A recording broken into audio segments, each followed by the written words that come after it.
I thought I'd find you in here, Duncan. He-Man! Hello everybody, it's your old pal Jerk with another brand spanking new video on a friend from a long time past, the one and only Duncan. So for those of you who are unfamiliar, this is the penultimate ship in the UK battle cruisers, but the highest tiered one currently in the game. We are missing the legendary tier ship, which would be the St. Vincent, but you know how it is. Limited dev time means they can't be adding ships people want when they're busy trying to balance ships people don't want.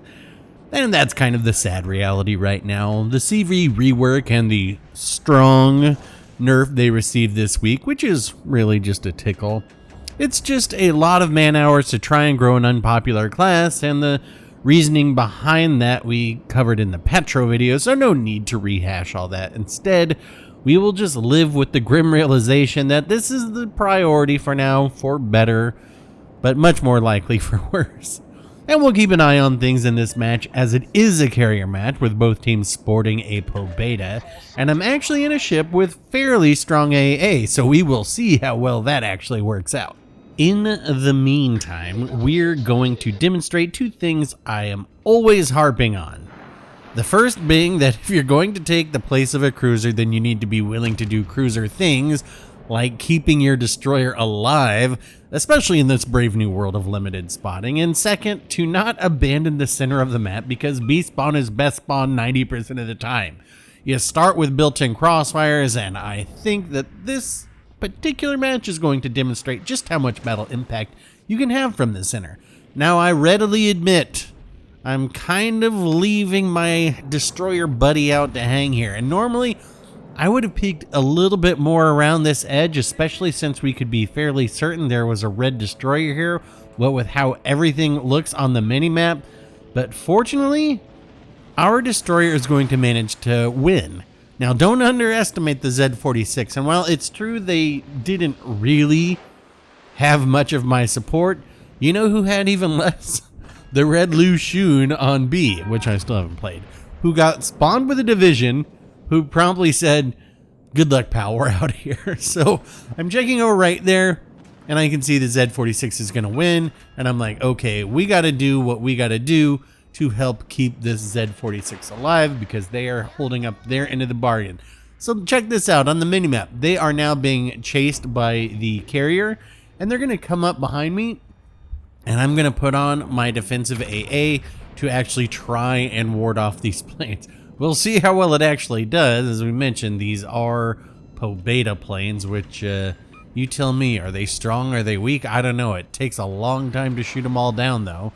So as our destroyer approaches behind me and we see these bombs coming in, we will pop the defensive AA while we go ahead and blast Lafudra with HE for sitting bow in. Right here, I believe, is where we're going to pop it. Yeah, look, destroyer's coming around me. Excellent move right here, you know, using... Why don't they put this on the loading screen? Use larger ships to attract damage for you. But yeah, look at all those planes falling down around me. It's a beautiful sight. Anyway, nicely done, Z46. Comes out of there with pretty much about half health. Anyway, yeah, we've got the Zazetan and the Lafudra up in front of us. And since we can see the red team is kind of overloading on the eastern side of this map here, we're going to go ahead and position onto the western side and get rid of all these ships. And that's going to give our team half of the map control, and should make it so we have a pretty easy time of holding the overloaded side back. Plus, we're going to get the A cap, and then we're going to have very strong control of the B cap. And this is a reason why you don't give up the center of the map. Now, here's something I don't get to see too often, and that is going to be a triple fire and one salvo. Which, enjoy this. Yes. So if you're into reading the minimap, if we were to look up there, we can really see that red has no real control. Our battleship over on the east side is kiting out, which is probably the right move to do. I mean, they do have, what, probably the carrier, 3 battleships, and a destroyer over there. So they have 5 ships on that side. Basically, we're going to have 7 on our side. So that really is what's going to put us in control here. Lols, he shot HE at me. You don't shoot HE at Duncan. Anyway, right here, I'm going to try and get the double strike. I've got a fire burning on one of these, and I'm like, can we lob this over for the double strike? But we don't. We only get the Lafudra, and that's okay. In this process, I have positioned myself for another crossfire, and that's what we're always trying to do in this game, is get crossfire set up.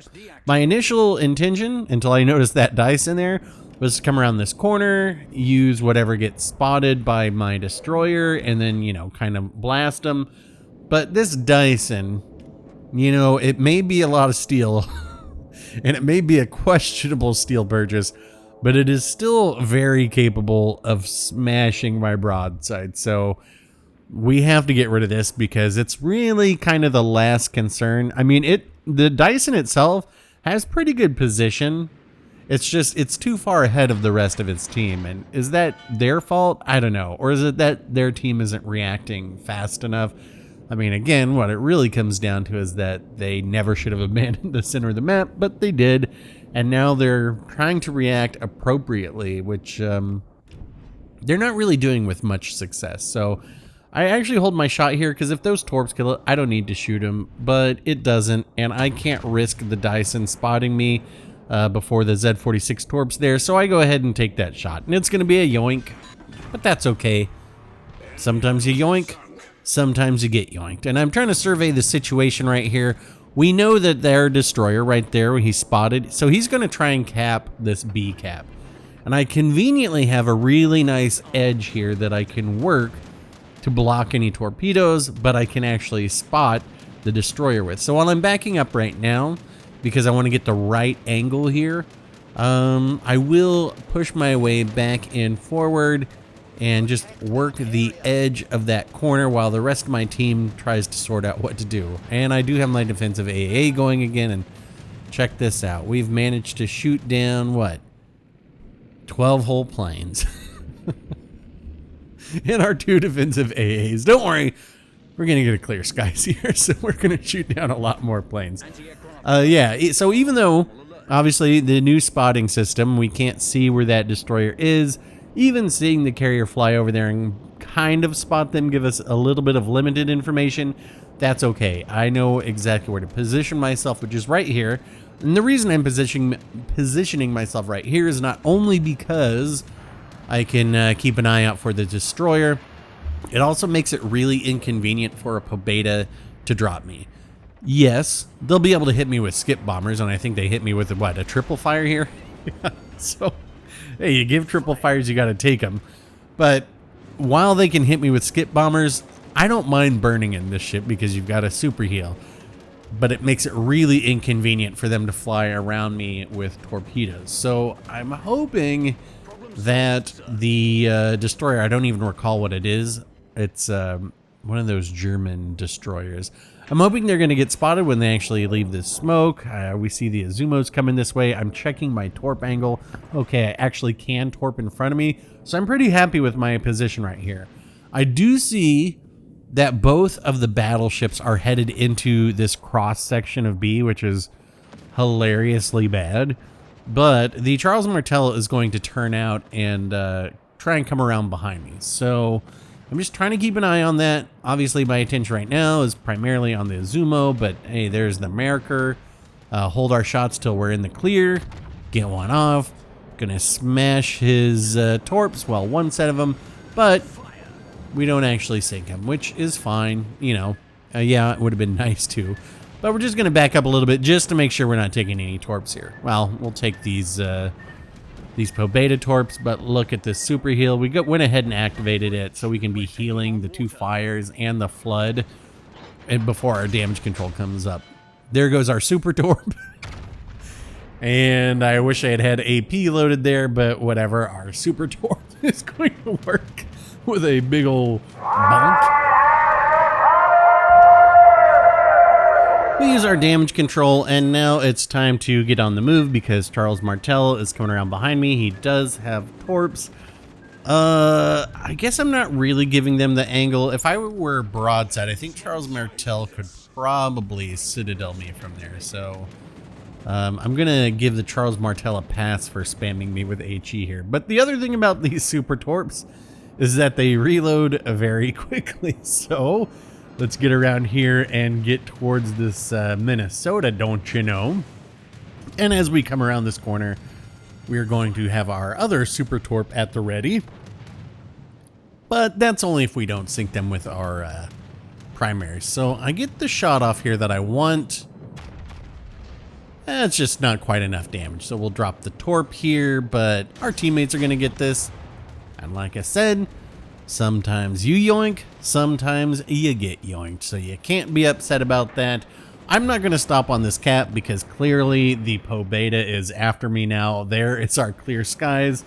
And here's where I'm trying to figure out what I want to do. All right, so I know that these Po Beta torps are behind me. And the strength of the Russian carriers is just, they can just constantly send wave after, well, actually all carriers can do that now. So I guess it's not even unique to the Russian carriers. But they have that jet-assisted takeoff, so... At any rate, yes, you can see they are just relentless with attack after attack after attack. So I'm going to make it look like I'm getting out of here, but my full intention here, I was playing for the Kraken here, I'm not going to lie. My full intention here was to catch this Charles Martel. I am aware that they could have put torps down, that's why I was kind of hesitant to use my damage control here, but we're going to get the Charles Martel right here. And now I can properly turn my attention to this GDCV.